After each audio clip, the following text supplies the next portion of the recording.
Most people measure wealth wrong. They look at salary, they look at job title, they count what's coming in. But here's what nobody tells you. Income is not wealth. Net worth is. And there are exactly 3 numbers on that net worth ladder that change everything. Not because of the zeros, because of what happens inside you when you cross them. Your decisions shift, your options multiply. Your relationship with money transforms completely. And the third milestone is the one most people never even know exists.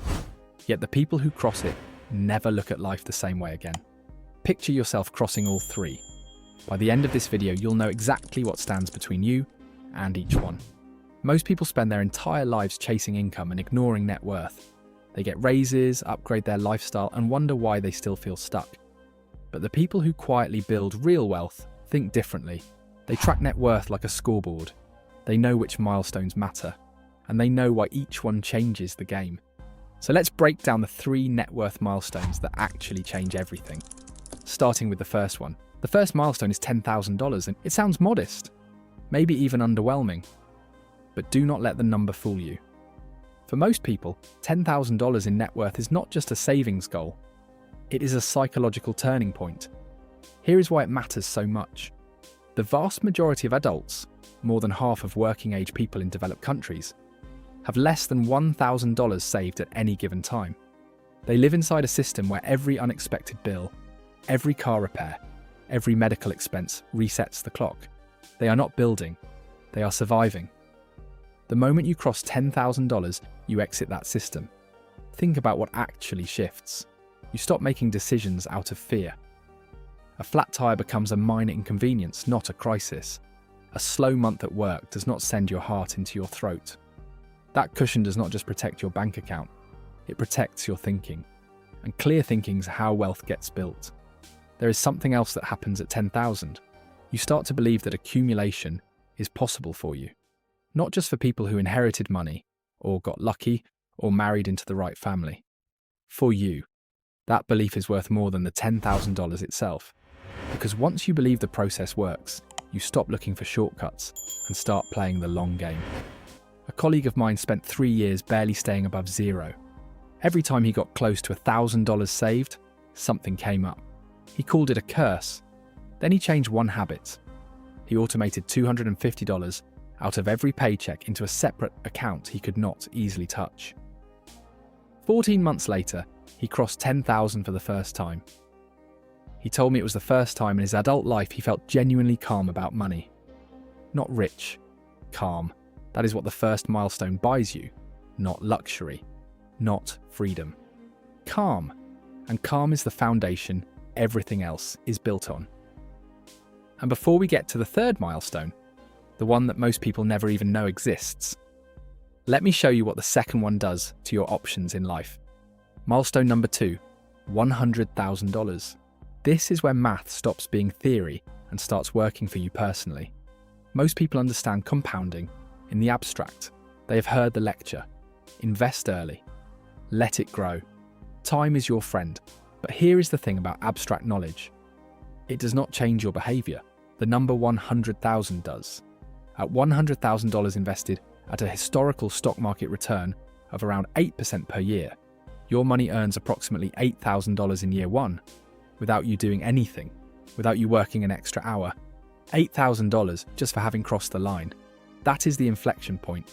That is where compounding stops being a concept in a textbook and becomes a notification on your phone. But the real shift at 100,000 is not mathematical. It is psychological.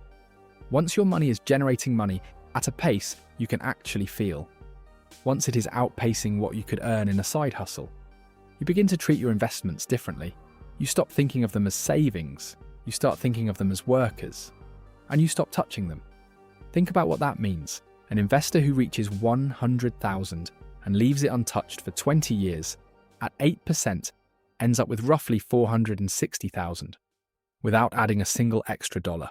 The 100,000 did most of the heavy lifting. That is not patience, that is positioning.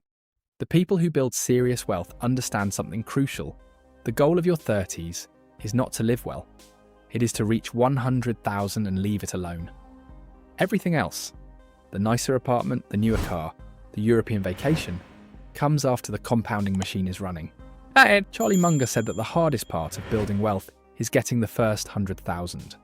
Not because it takes the longest, because it requires the most discipline before you can feel the reward. After that, he said, you can coast somewhat. The machine does more of the work. That is the second milestone, not just a number. An ignition point. The third milestone is $500,000. Most financial content never mentions this number. They skip from 100,000 straight to $1 million.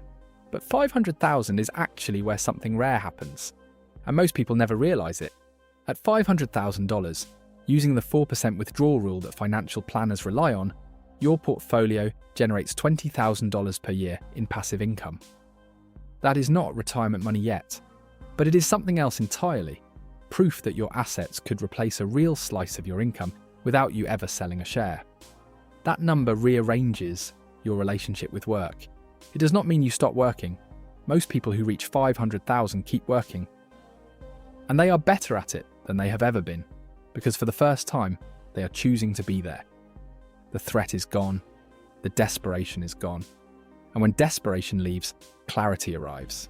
Think about how differently you negotiate a salary when you do not need the job. Think about how differently you handle a difficult client when you have a backup plan, measured not in months, but in decades. Think about how differently you make business decisions when you are not building from fear, but from strength.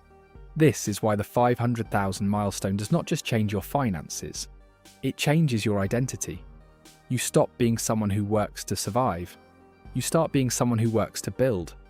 That shift is invisible to everyone around you, but you feel it in every decision. The people who quietly cross this threshold share one trait. They stopped upgrading their lifestyle every time their income went up. They lived on less than they earned, often significantly less, for years. Not because they were miserable, because they understood what they were buying. They were buying options. That is the real currency of the 500,000 milestone. Not the money, the options. So let's bring this together. You've just learned that net worth milestones are not just numbers. They are identity shifts, one at a time. Picture yourself 5 years from now. You crossed the first milestone and your thinking cleared. You crossed the second and your money started working for you. You crossed the third and you stopped making decisions from fear. That version of you shows up differently. At work, in relationships, in the risks you are willing to take. Here is what to do right now. First, check your current net worth today. Assets minus liabilities, honest and complete. Second, identify which milestone you are closest to and calculate exactly how many months away it is. Third, automate one transfer tonight, even $50, toward that target. Don't wait for a raise. Don't wait for the right time. The clock is already running. Think about it. If you've made it this far in the video, it means you are not just looking for motivation. You are looking for a map. You already know that tracking net worth matters more than chasing income. Now I want to hear from you. Which of these 3 milestones are you working toward right now? Drop it in the comments. Subscribe to this channel for more content that shows you exactly how wealth actually works. I'll see you in the next one.